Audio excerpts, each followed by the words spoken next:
Кайырлуу күн. Бүгүн сиздерге ушундай ерекше салманан дайындайтын боламыз.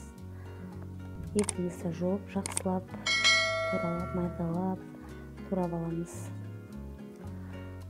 Ар ким өз каалаганча турайды. Пиязыбызды да турап алабыз. Бизде нан салма дейді, салманан, майгамыр деп те атай берет бул тагамды. Ар ким ар калай атайды. Сабызды осылай майдалап өтүп турайбыз, өйткені сабыздың пісуі көптеу кайнауды талап етет.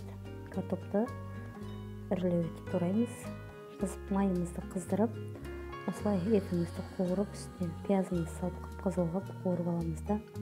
Картоп, сабыздерибизди салып, шамалы куурган соң үстүнө томатыбызды, кызанак болсо кызанак салууга да болот. Салып, кайнаган суубуздан куюп, бир кайнатып алабыз. Міндетті түрде ыстык суу кайнаган болуу керек.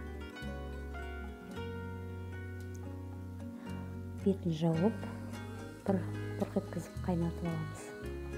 Осылай бир кайнап чыккандан кийин тузубузду, борушубузду, лавырыбызды салып, отубуздун астына жай коебуз.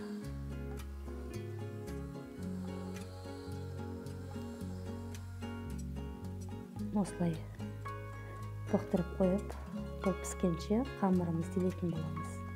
Эң алдымен бир кесе сүткө бир кесе суубузду аралаштырып, жумуртка салып, жумуртка салмасаңыздар да болот.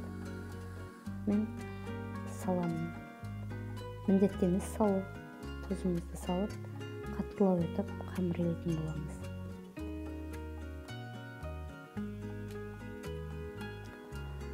Камырымызды осылай илеп алып, 2 кандырып, 10-15 минутка турап коебуз.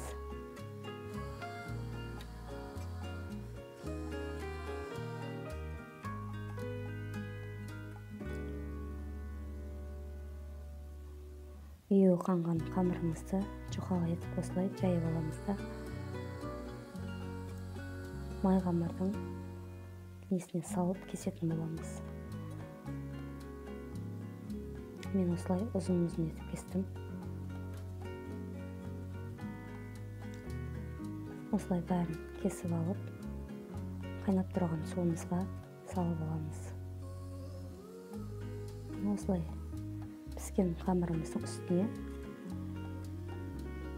подливкамызды құйып, әсемдейтін боламыз.